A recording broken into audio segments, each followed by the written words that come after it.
Bom dia a todos. Dando continuidade no capítulo 2 referente à mecânica quântica, no tópico de propriedades ondulatórias das partículas. Desculpa. Então, na aula passada, aqui é a bibliografia que foi utilizada, que são os tópicos, né? Aí está faltando a gente finalizar a dualidade onda-partícula, o princípio da incerteza e um pouco sobre a filosofia da teoria quântica. Aqui vai ser tem alguns apontamentos filosóficos do cientista que é bem fascinante estar falando. Então, o objetivo é interligar, né, a física clássica com a quântica. Então, e também compreender os experimentos que influenciaram o nascimento da física quântica. Então, aqui a gente revisou um pouquinho, bem brevemente, os problemas que deram a origem à mecânica quântica. Aqui foi bem um resuminho do que vocês vão estudar para fazer a atividade. Então, os modelos para explicar o calor específico dos sólidos, tanto o clássico quanto é introduzida a mecânica quântica. Então, aqui a atividade que vocês vão entregar, que eu vou avaliar, vai ser eu que vou avaliar vocês. Então, tivemos discutindo sobre onda de matéria, que Lois de Broglie, ele propôs no seu doutorado, né, na sua tese de doutorado, que não somente as ondas, elas apresentam característica de partículas, mas também as partículas apresentam um comportamento ondulatório. Isso lhe gerou um prêmio Nobel depois da comprovação experimental. Aqui a relação de de Broglie, onde nós temos que o comprimento de onda é igual H sobre o momento, a relação entre a constante de Planck sobre o momento. Aqui nós temos um caráter ondulatório e aqui de partícula, né? Se for analisar a relação de de Broglie. Então, aqui... Nossa, o computador acabou cortando a figura. Eu peço desculpa, né, que eu acabei cometendo no nervosismo, eu acabei cometendo um erro, vergonha, mas acontece, né? O raio, depois eu vi nos comentários, gente, como que eu pude falar isso, né? Cometi um erro, né? Quando é analisado, né, o átomo de Bohr, né, usando a relação de de Broglie, então a gente considera que o raio ele é quantizado, porque as órbitas elas definido pelas hipóteses de Bohr que o raio, as órbitas elas são bem localizadas, logo o raio ele vai ser quantizado. Então aqui foi o experimento feito para a comprovação da onda de matéria, que lhe gerou um prêmio Nobel 10 anos depois. Aqui é a continuação. Aqui é mais uma comprovação que a onda de matéria, ela produz, né? Que ela tem caráter ondulatório e tem tanto o experimento de fração de Debye, quanto também teve o do filho do Thomson, né? O experimento de J.P. Thomson. E aqui é a difração de Laue. Essa figura, para quem estuda cristalografia, né, a gente diz que a partir dessa figura feita por Laue, começou-se a estudar a cristalografia, observaram a periodicidade dos átomos. Então, aqui foi um exercício, eu pedi para vocês fazerem, para incluir esses dois exercícios na atividade, isso é para vocês praticarem um pouco. Então, hoje vamos avançar. Hoje é a segunda aula comigo. Então, de início, vamos relembrar um pouco o comportamento da luz. Ela intrigava muito os cientistas da época, em si, bem antes, né? No século 17 ou 18. Acho que ver se eu anotei aqui. No século 17, né? Isaac Newton já tinha proposto, né, a ideia que a luz se comportava como partícula, onde toda a massa, todos os cientistas, de certa maneira, concordavam, além dele ser um físico tão renomado, né, com todas as teorias dele clássica, ele descreveu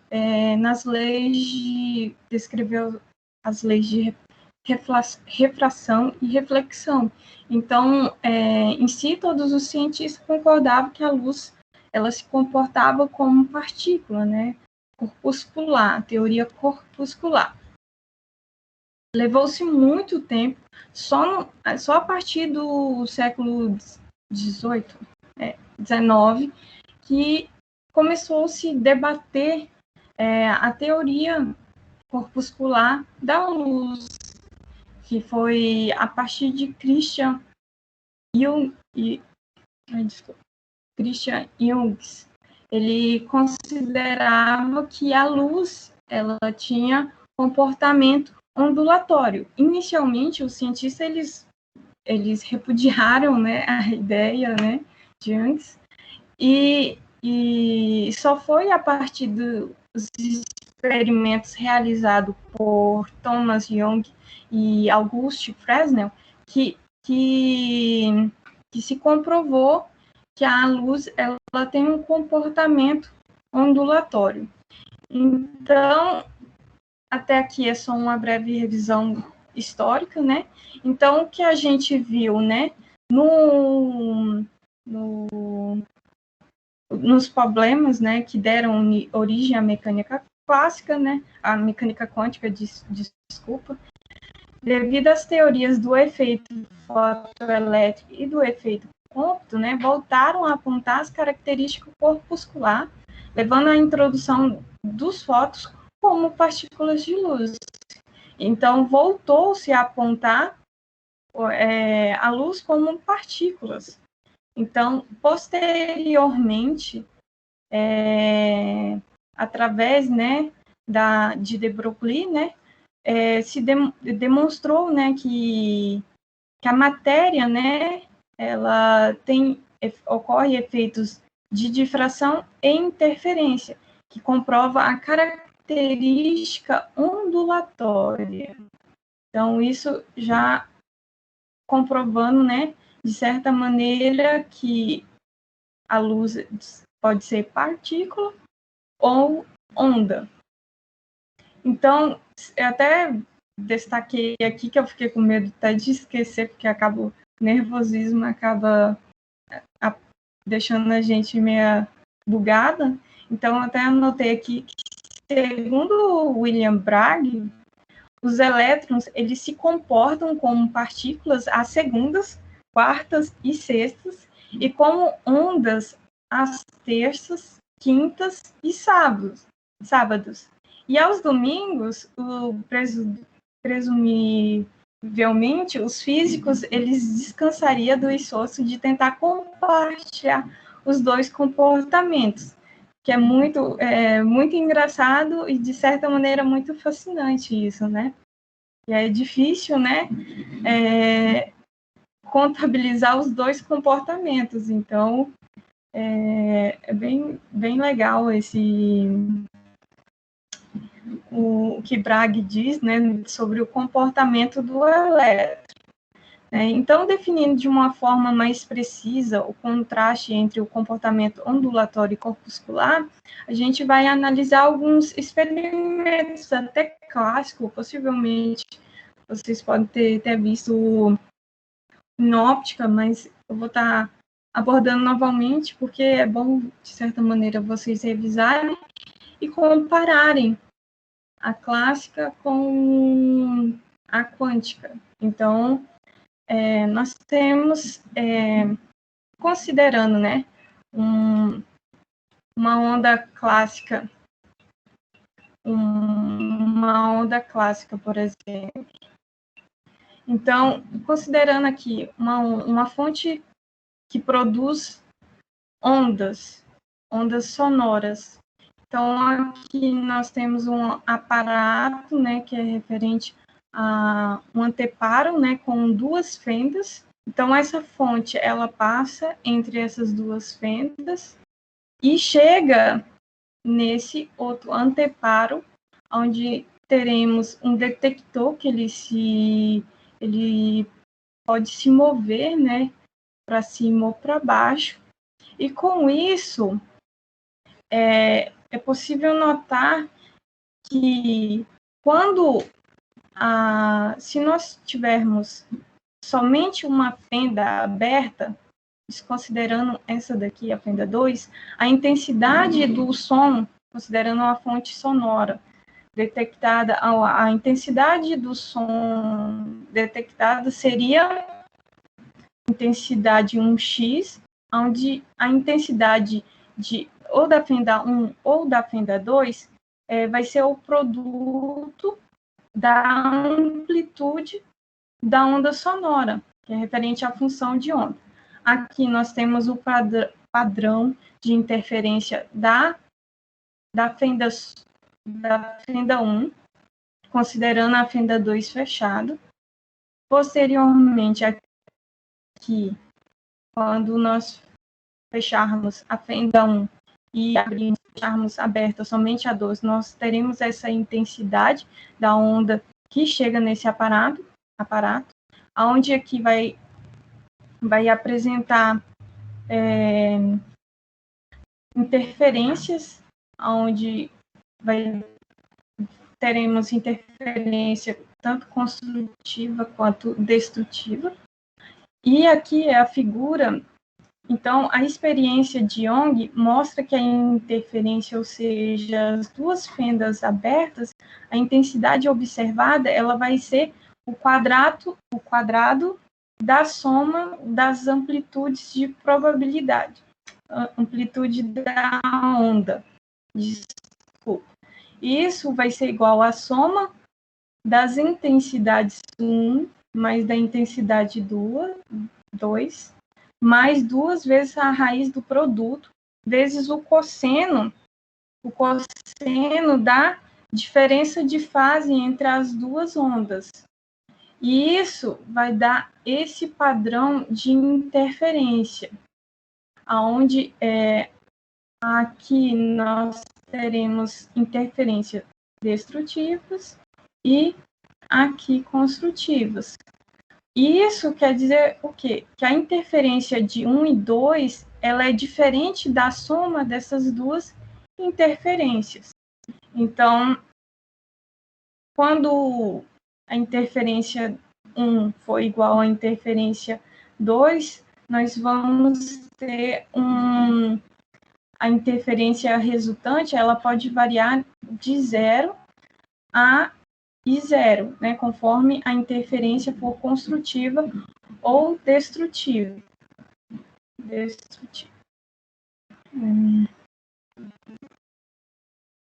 Então, se fecharmos uma das fendas, a intensidade no ponto X do anteparo, ela pode diminuir, mas também pode aumentar. E isso vai depender da intensidade dessa fonte sonora.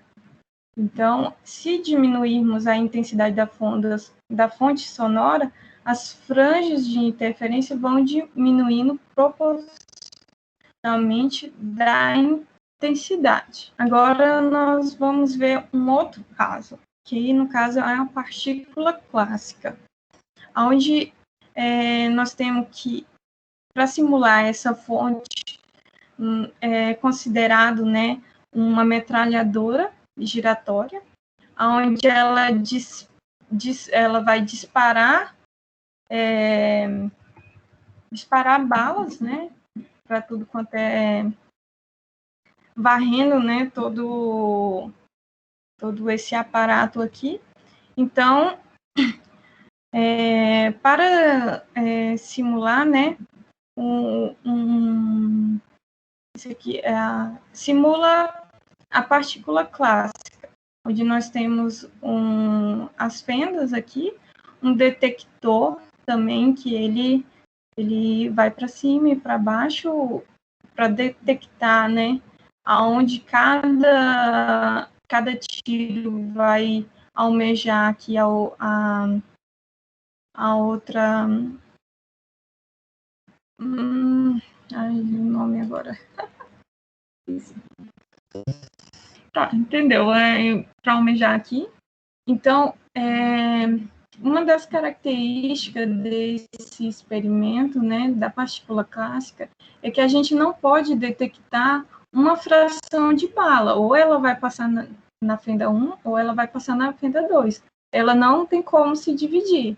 Então, cada bala passa ou pela fenda 1 ou pela fenda 2.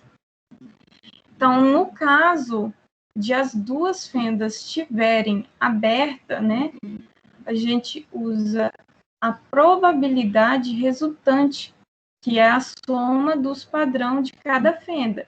Então, fazendo a mesma análise, se eu fecho a fenda 2 aqui, eu vou ter esse padrão de interferência. Já quando eu fecho o padrão 1, fecho a fenda 1, eu vou ter esse padrão.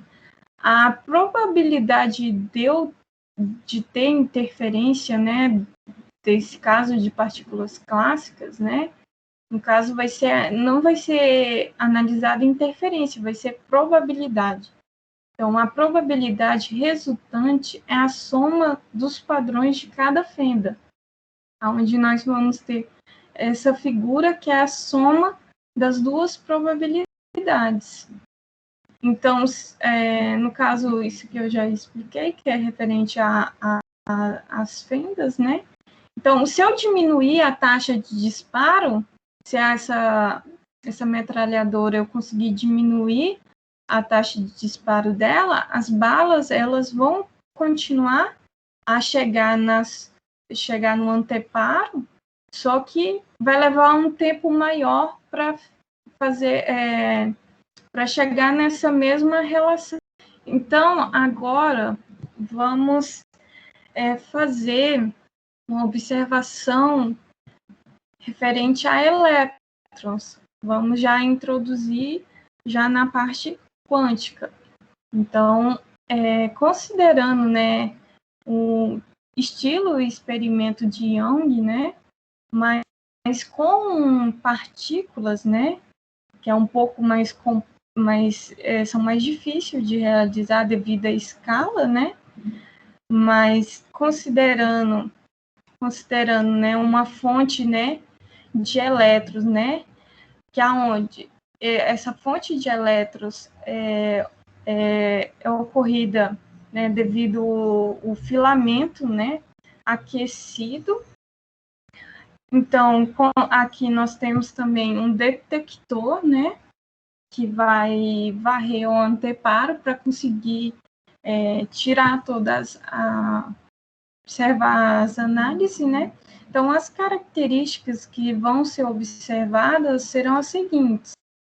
No caso, o detector, ele só vai registrar números inteiros de elétrons.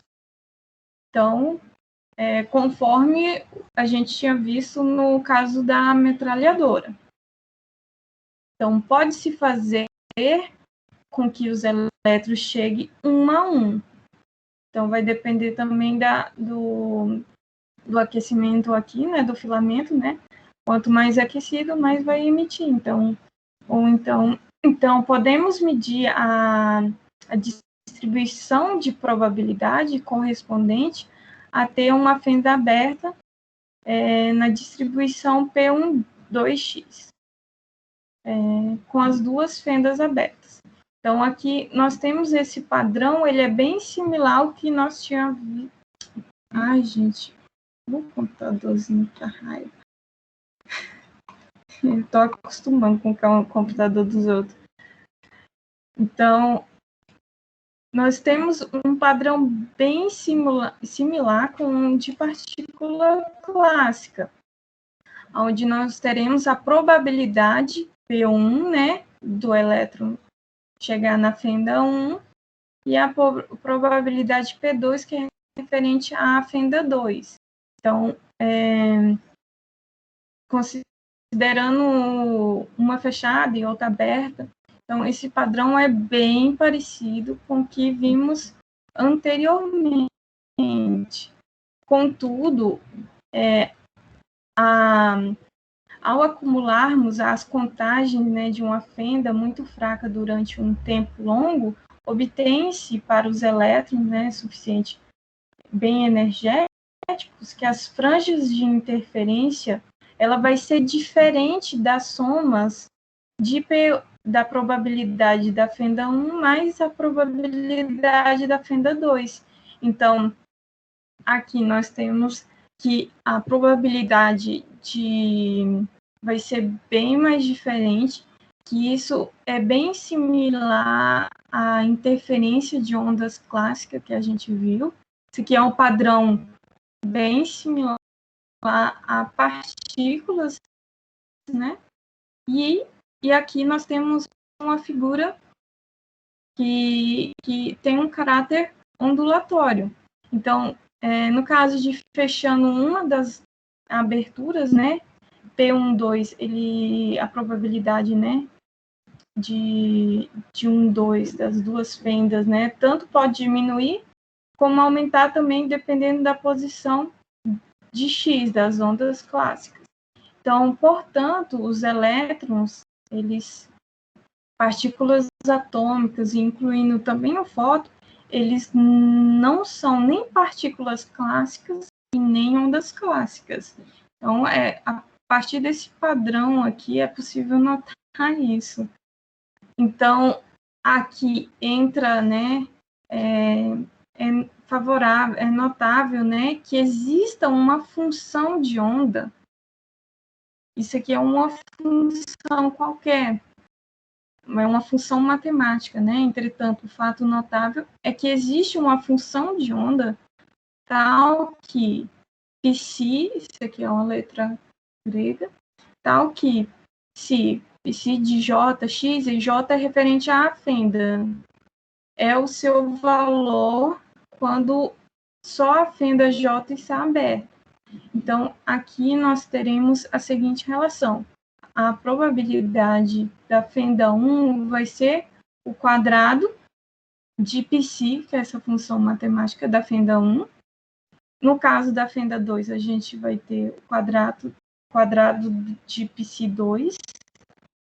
Já no caso da probabilidade P12 dessa interferência, a gente vai ter uma superposição, que vai ser o quadrado da soma dessas funções π.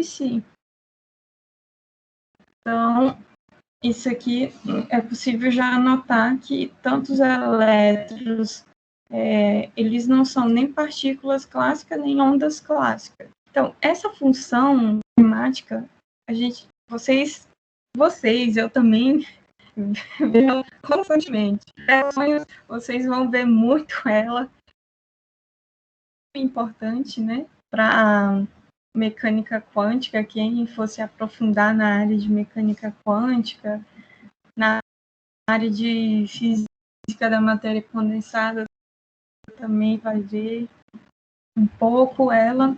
Então, já vamos se acostumando. Então, essa função de onda, ela é a amplitude de probabilidade. Então, ela é definida, essa amplitude, a probabilidade de encontrar a partícula, ela é definida como o quadrado da amplitude de probabilidade, aonde a gente pode ter que a probabilidade ela pode variar entre x mais x dx, né? Considerando, né, a detecção ao longo da direção x. Essa equação ela foi proposta por Max Born em 1928 e valeu-se o prêmio Nobel em 1954. Olha, demorou bastante tempo para eles concordarem, não, desculpa, para ele ganhar o prêmio, já que ele fez a 1928, ele propôs, levou-se muito tempo para ter, de certa maneira, uma validade dessa questão.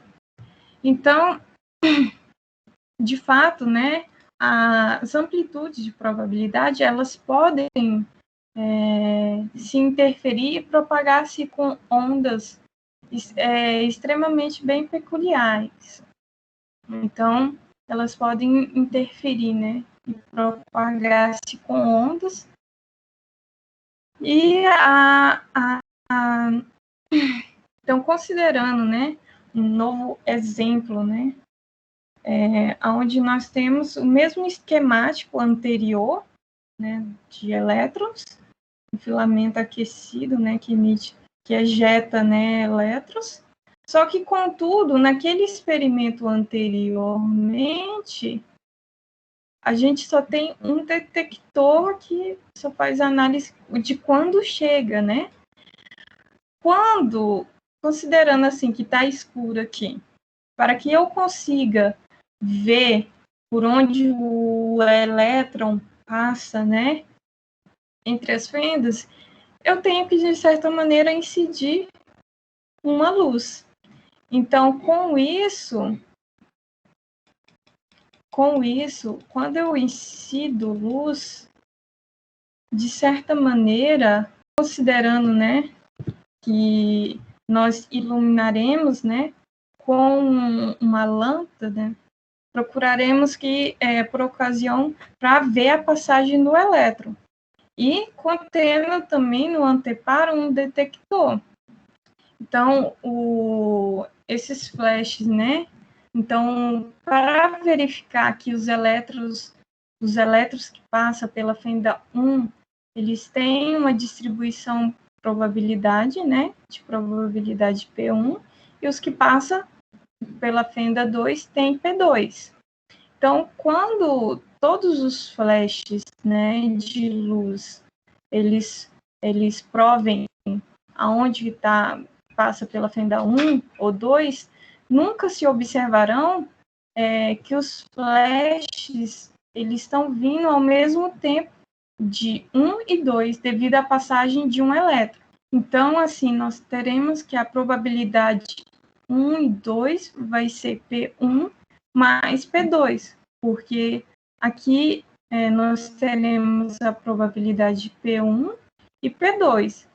E já aqui nós teremos esse padrão de probabilidade de observação dos elétrons que chegam nesse anteparo, bem diferente do que nós vimos anteriormente, que ele produz uma característica ondulatória aqui.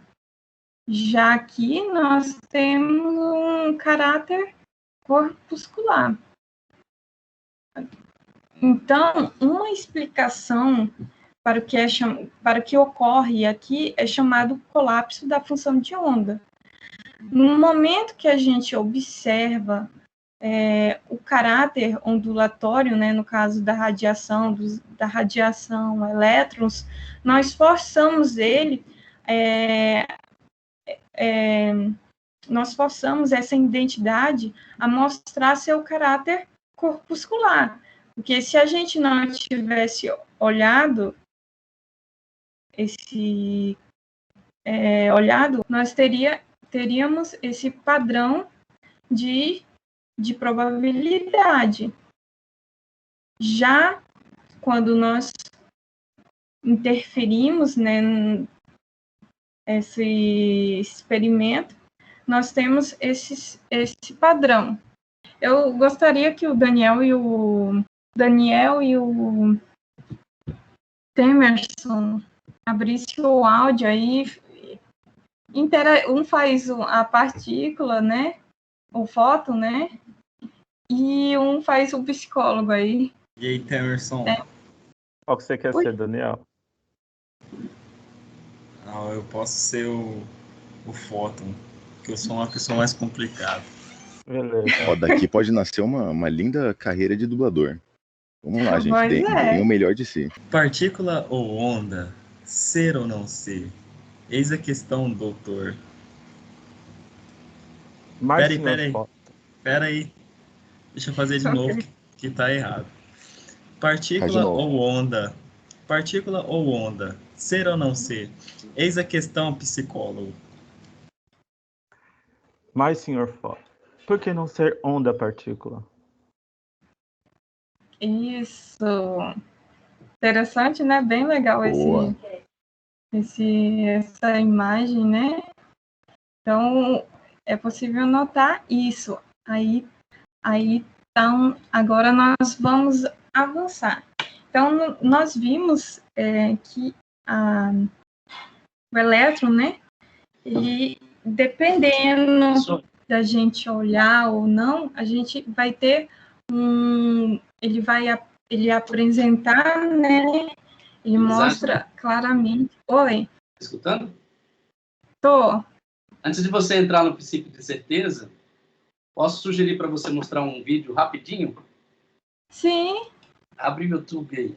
Nesse exemplo, vocês estão escutando? Precisamos ver como partículas ou bolinhas de matéria. Sim, tá. Mas está escutando o áudio? Sim. Estamos aqui com o robô de toda esquisitice quântica, o nada famoso experimento da fenda dupla. Para entender esse exemplo, nós precisamos ver como partículas ou bolinhas de matéria agem. Se por acaso lançarmos um pequeno objeto pela fenda, que pode ser uma bolinha de gude, podemos ver um modelo na parede de trás, pois as bolinhas passaram pela fenda e bateram lá. Agora, se colocarmos uma segunda fenda, nós esperamos ver uma segunda tira duplicada à direita. Agora, vamos ver as ondas. As ondas batiam na fenda e irradiavam, batendo na parede de trás, com maior intensidade diretamente na linha da tira. A linha iluminada, na parede de trás, mostra essa intensidade. É parecida com a linha que as bolinhas de gude fizeram. Mas, quando adicionamos a segunda fenda, acontece uma coisa diferente. Se o topo de uma onda encontra a parte de baixo de outra onda, elas se anulam. Agora existe um modelo de interferência na parede de trás. Os lugares onde dois topos se encontram são os de mais intensidade, as linhas de luz, e onde elas se anulam, não tem nada. Então, quando jogamos coisas, quer dizer matéria, através de duas fendas, temos isso. Duas linhas. E com ondas, nós temos um modelo de interferência com muitas linhas. Por enquanto está bom. Agora, vamos ficar quânticos. Um elétron é um pedaço bem pequenininho de matéria, como uma bolinha de gude. Vamos jogar uma corrente por uma fenda. Se comporta igual a bolinha de gude, uma linha só. Então, se lançarmos essas coisas pequenininhas pelas duas fendas, devemos ter, como com as bolinhas, duas linhas. O quê? O modelo de interferência. Nós lançamos elétrons, pedaços bem pequenininhos de matéria, mas temos um modelo igual ao das ondas, não como das bolinhas. Como? Como pedaços de matéria podem criar um modelo de interferência como o das ondas? Isso não faz sentido. Mas os físicos são espertos. Eles pensaram, talvez essas bolinhas estejam pulando umas nas outras e criando este modelo. Então, eles resolveram lançar os elétrons um de cada vez. Assim, não teria jeito de interferir no outro. Mas depois de uma hora, o mesmo modelo de interferência estava aparecendo. Não existe outra explicação. O elétron sozinho sai como uma partícula, se torna uma onda de potenciais, passa pelas duas fendas e interfere consigo mesma para bater na parede como uma partícula.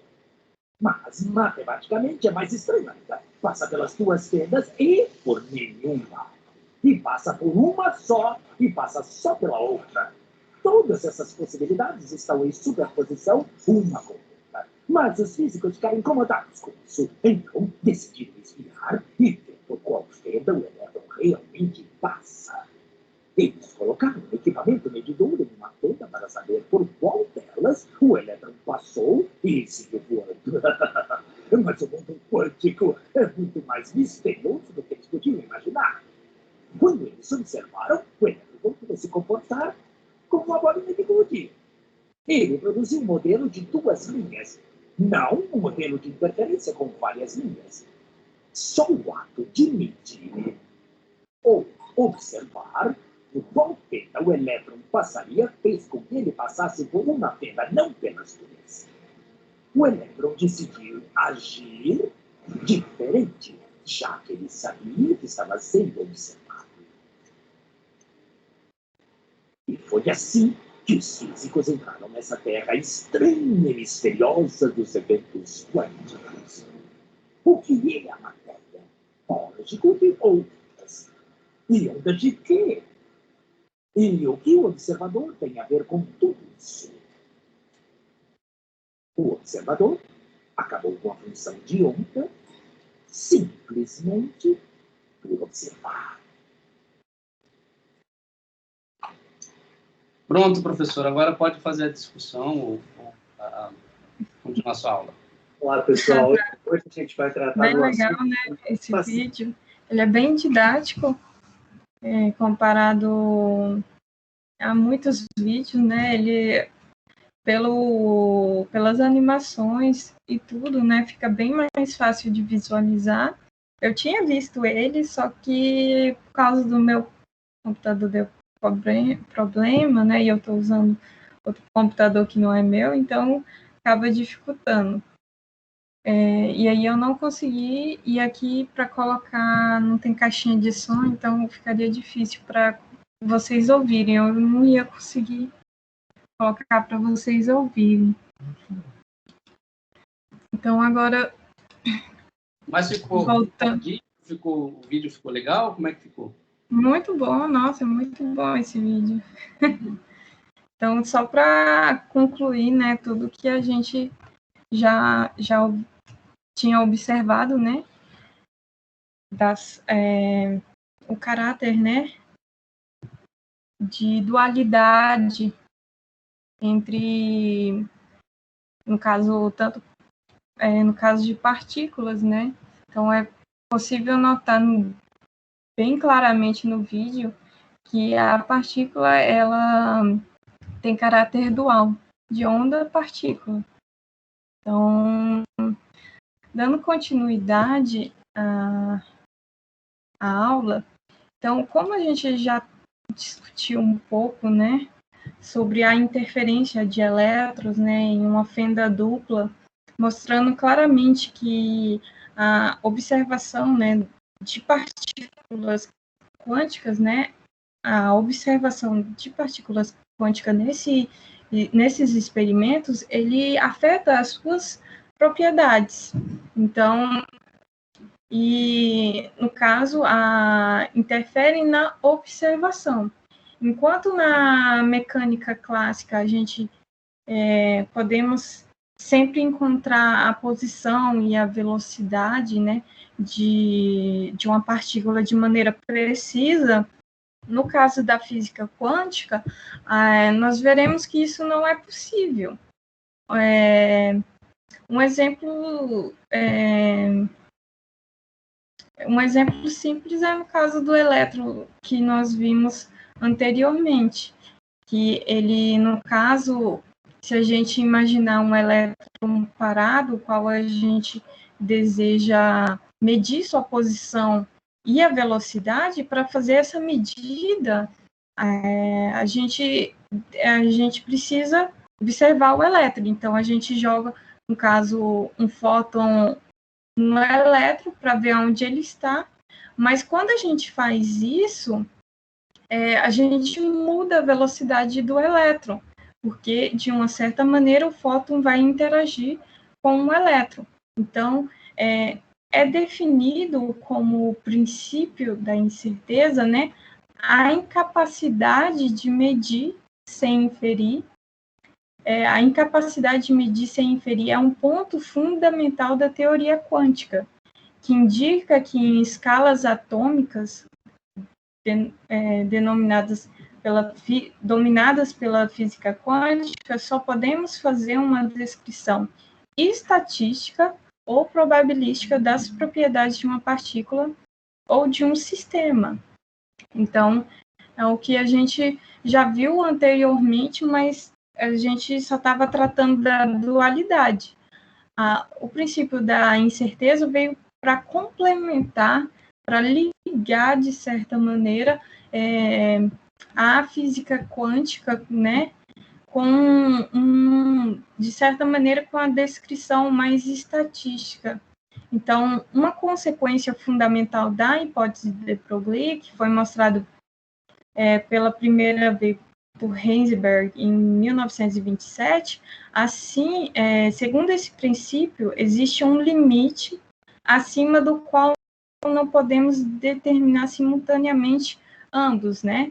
No caso, o momento e a posição da partícula. Então, quando nós temos uma precisão muito boa de determinar a posição da partícula, né, a gente não tem uma precisão para determinar o momento dessa partícula. Então, Heisenberg determinou que a incerteza, né, da posição, o produto da incerteza com a incerteza do momento, ela tem que ser maior ou igual a H cortado dividido por 2, onde H cortado é a constante de Planck, dividido por 2π.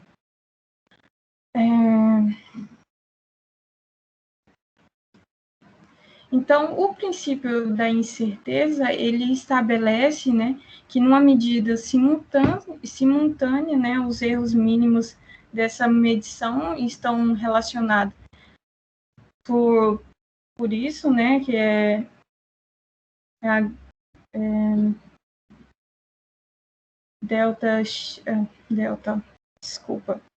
pela incerteza da posição, vezes a incerteza do momento maior ou igual a H cortado, onde essas quantidades, né, a incerteza aqui são as quantidades referente às componentes dos erros do princípio da incerteza.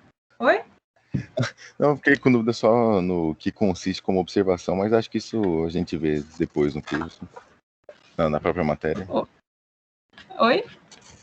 Eu fiquei com dúvida só sobre o que consiste como observação, mas acho que isso a gente vê depois na matéria.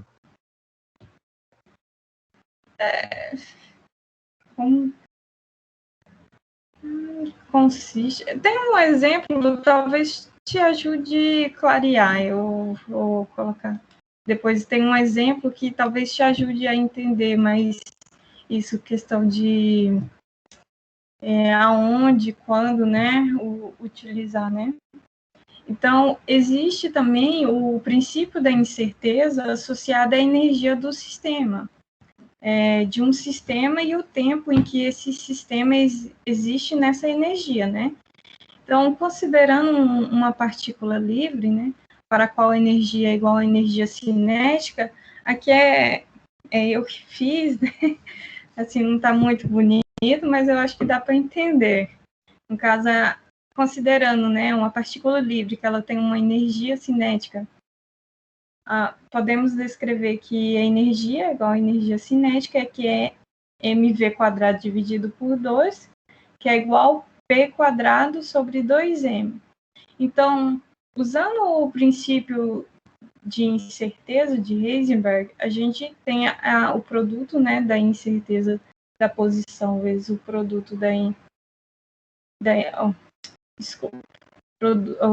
a incerteza, né, da posição vezes a incerteza do momento tem que ser maior ou igual a h cortado sobre 2.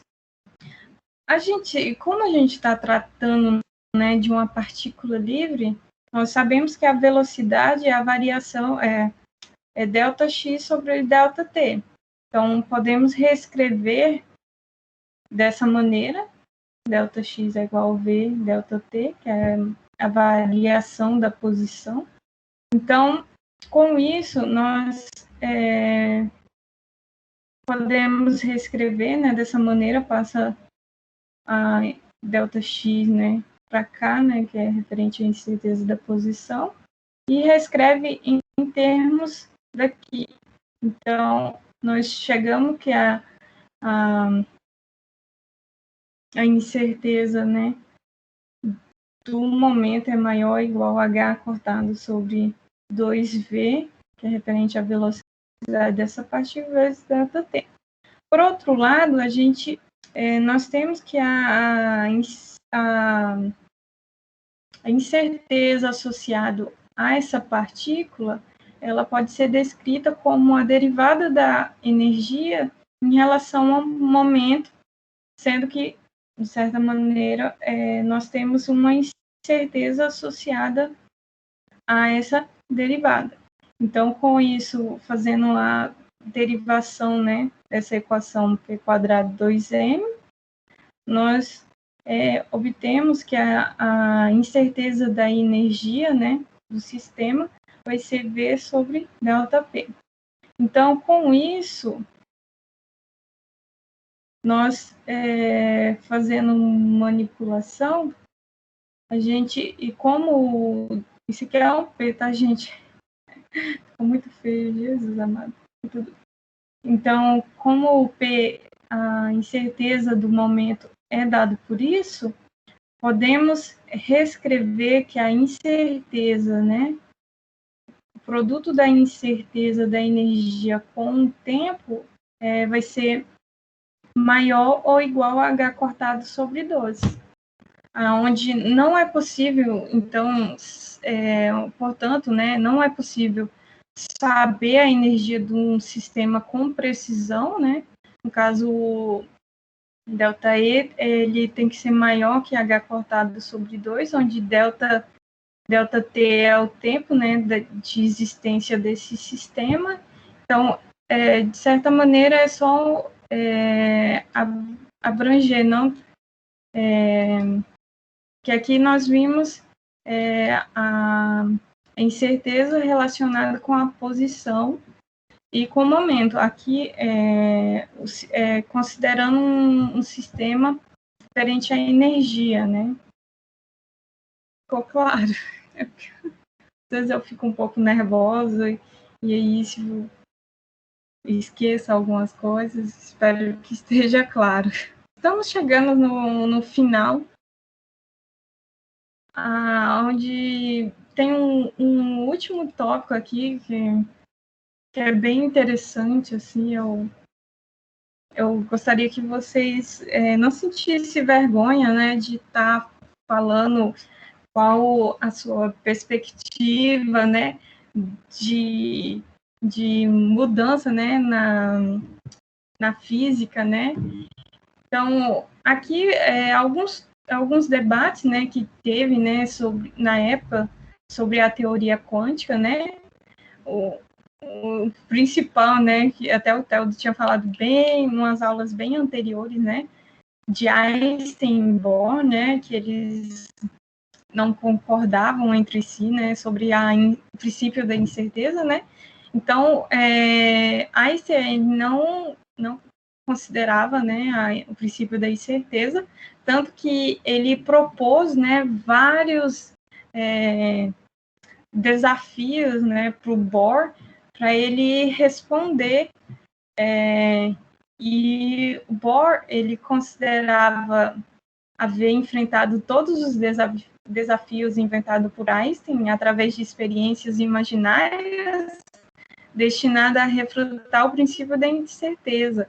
Então, é bem fascinante, porque dois físicos brigando, de certa maneira, que um não concorda com o outro, e um criando desafio para o outro. Alguma vez vocês ficou discutindo com seu amigo e propondo desafios, tipo assim, perguntando, falando, supondo, né, um experimento hipotético? Algum de vocês já fez algo assim com os colegas? Só o tempo inteiro. Só o tempo inteiro. Mas é isso mesmo, o interessante da física é isso, é a conversa, trocar ideia, o debate em si, né? Então, para Einstein, ele jamais se convenceu, né, do princípio da incerteza, né? Onde ele diz que Deus não joga dados com o universo, né? O Theodor falou isso quando eu li, né, o texto, né, sobre no texto do livro do Heisenberg, ele trata, né, a filosofia da teoria quântica, né? Então, há um debate bem constante, né? Heisenberg enunciou o ponto de vista, né, comumente aceito de forma sucinta, né? Então, para ele, não supomos que a teoria quântica, ao contrário da teoria clássica, seja essencialmente uma teoria estatística, no sentido de que apenas conclusões estatísticas podem ser obtidas de dados exatos, bem físico mesmo, né? E segundo o texto, né, o conhecimento ele é provisório. O que hoje nós sabemos de física, né, ele amanhã pode aparecer outra reformulação, outra teoria que jogue todo o nosso, de certa maneira, nosso conhecimento, de certa maneira, é muito limitado. Então, pode vir a aparecer outras alterações na física que a gente vai ter que adaptar, nós físicos teremos que adaptar. Hoje mesmo, meu amigo, até vou olhar aqui no WhatsApp, meu amigo, que ele é da área de astrofísica, ele gosta de astrofísica. Ele até passou na FURG. Ele mandou a notícia que acharam uma falha no modelo padrão de partículas elementares. Então, para você ver, a física está em constante movimento, né? Por mais assim que antigamente, né, nós tivemos vários avanços até rápidos, né? Mas a física ela não para. Vocês hoje estão estudando, mas futuramente vocês vão ser pesquisadores, então não pode parar, porque o conhecimento ele é provisório. Então, entre os críticos da proposta de Bohr e Heisenberg está Louis de Broglie. De Broglie não concordava, não. Até porque ele e o Einstein, né, eles eram, de certa maneira, próximos, né? Einstein concordou com a proposta dele de onda de matéria, né? Onde ele escreveu: podemos razoavelmente aceitar que a atitude adotada durante 30 anos pelos físicos quânticos teóricos é, pelo menos aparentemente, o equivalente exato das informações que as experiências sobre o mundo atômico nos deram.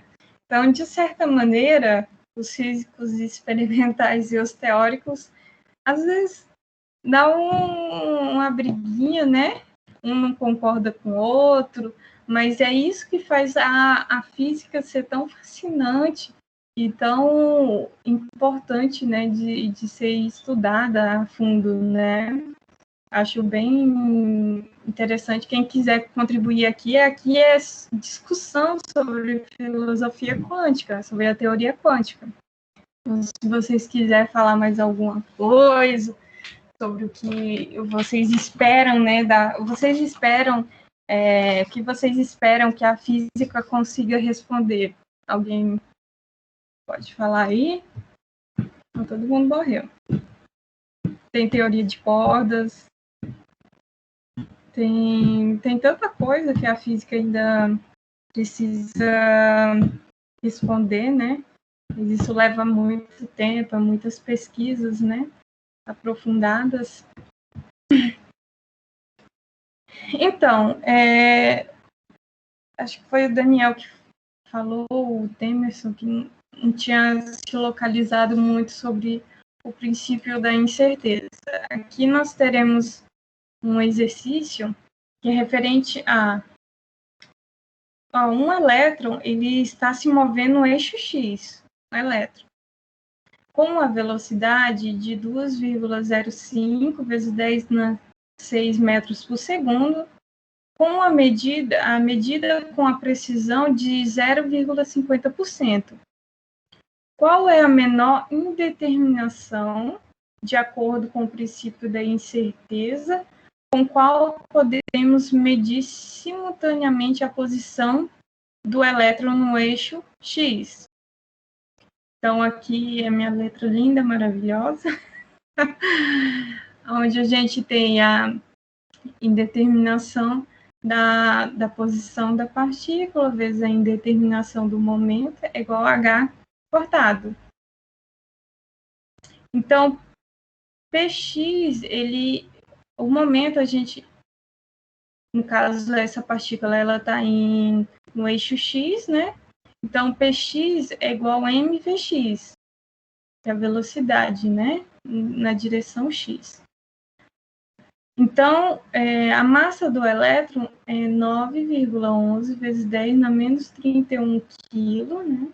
E a velocidade, ele nos dá. Esse daqui é a velocidade.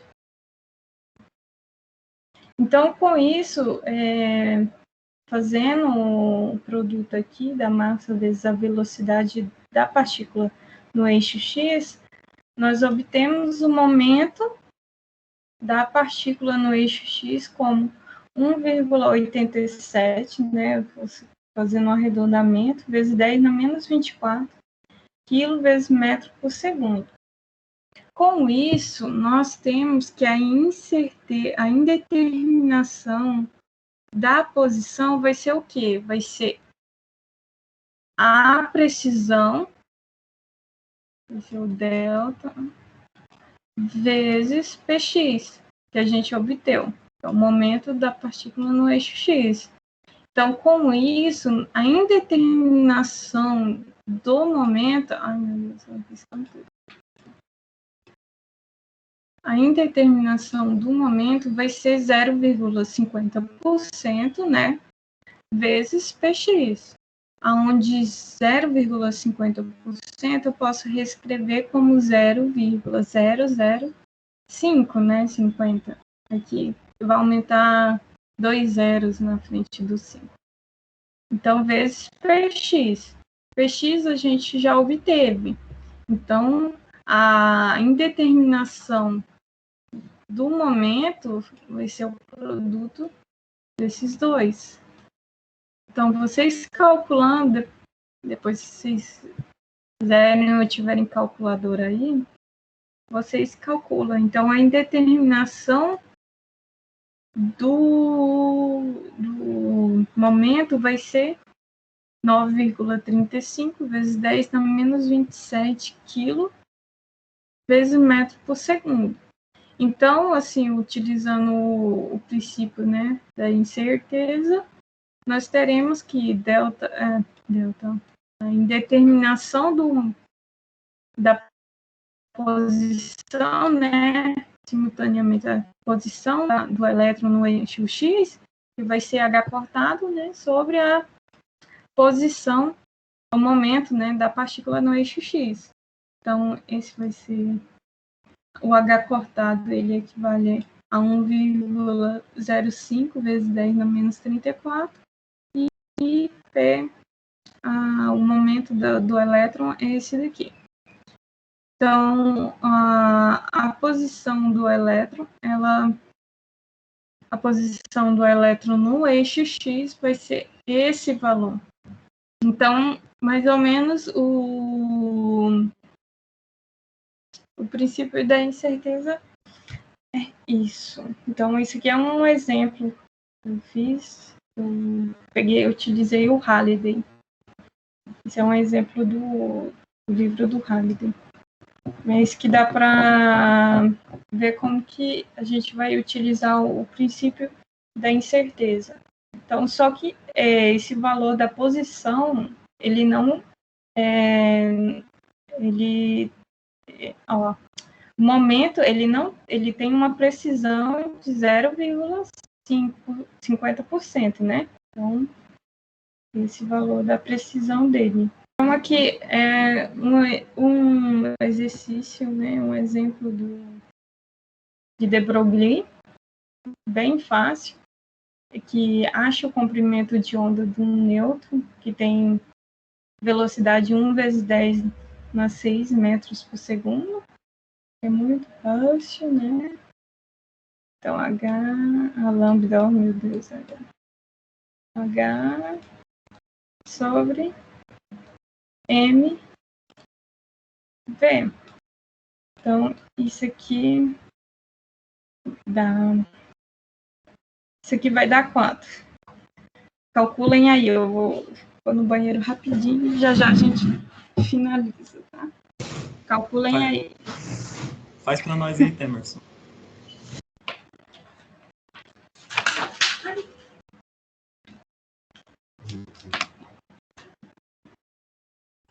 De tanto que eu fritei com a lista, eu gravei a constante de Planck.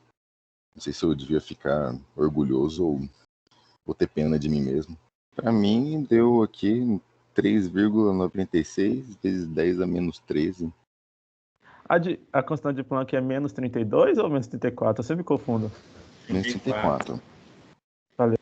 Aproveitei também a constante de Planck, porque eu fui idiota e acho que na 12 eu fiquei usando o raio como sendo o valor do diâmetro que ele deu. Aí eu fiquei umas 4 horas fazendo e refazendo, igual um tonto, mas pelo menos eu gravei várias constantes. Não, eu fiz a mesma coisa, na 10 e na 12. É nóis, isso é mal de Daniel. Oi, e aí, encontraram o valor? Ó, Temerson falou que é 3,96 vezes 10 a menos 13. Isso, correto. Então, aqui vai dar 3, Boa, Temerson. 4? 90? 96. 96 vezes 10. Ui. A menos 13 metros, né? Porque nós estamos trabalhando com o comprimento de onda. Então, aqui é só substituir Temerson, a massa. esquecendo dimensão. Não pode esquecer, não. Então, bem simples, né? Não tem nada complicado. Não.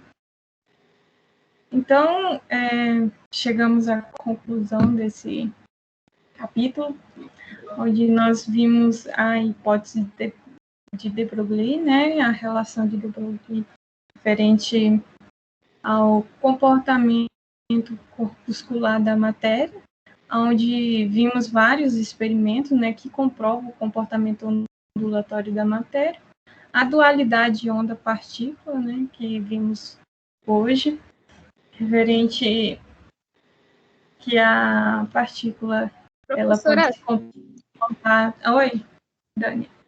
Tem como a senhora voltar naquele outro slide? Na hora que eu fui pegar minha calculadora, eu já tinha voltado, né? Não, tudo bem.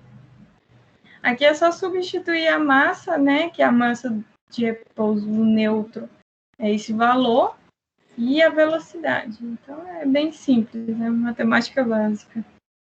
Ah, tá. Obrigada, hein? Conseguiu chegar nesse valor? Não, vou fazer ainda, porque tá. fui lá pegar minha Esse calculadora. Mas pode fazer. Esse aqui é o momento. Mas depois eu vou colocar o slide, aí vocês verifiquem, né? Mas o meu deu esse valor também, então possivelmente está correto. Então, nós vimos, né, que a dualidade de onda-partícula, né, tanto no caso clássico quanto no quântico, né, que a gente trata, né, analisa, né, a dualidade do elétron, né, ele possui tanto característica ondulatória quanto partícula, e isso vai depender se a gente tem um observador, né, analisando esse elétron, e também vimos o princípio da incerteza, né, que diz, né, que não é possível, né, a gente obter 100%, né, medir 100% a posição, e, no caso, se a gente medir a posição com 100% certeza, a gente não consegue obter a medida com precisão referente ao momento. Então, gente, testou? Alguma dúvida? Quer que eu volte em alguma coisa? Tá do... É dois. Hora de sextar, rapaziada. Todo mundo entrar no Discord e fazer mais lista. Sextou, hein? Tem Mengão amanhã. Sextou. Então, gente, eu queria agradecer muito a vocês, né, por participarem da aula, mas eu tô aqui para aprender, né, e eu aprendi bastante com vocês, foi muito bom ministrar essas aulas, e é isso. Não precisa pedir desculpa por nada, não, foi ótimo. Principalmente que Teldo foi malvado, te botou para escrever coisa com o mouse. O mínimo que ele devia ter feito era ter te enviado uma mesa digitalizadora, né? Pois é, né? Só eu ia agradecer. É o doutor aí rasgando nota de 50. Qual país que você está vivendo mesmo, hein? O nosso país ainda não está valorizando professores, infelizmente. Vou esperar aí que você vire presidente para que isso possa acontecer um dia. Mas, de fato, dada a circunstância que a gente está vivendo, né, foi difícil realmente. Uma mesa digitalizadora não é algo que é fácil de adquirir. Teria que ser disponibilizado, né, as universidades, né, para cada professor. O correto, né, seria não o professor ter que tirar do bolso para comprar, que acontece muito, né? Na minha universidade, a gente comprava os equipamentos para fazer experimental, que não tinha resistor, não tinha multímetro,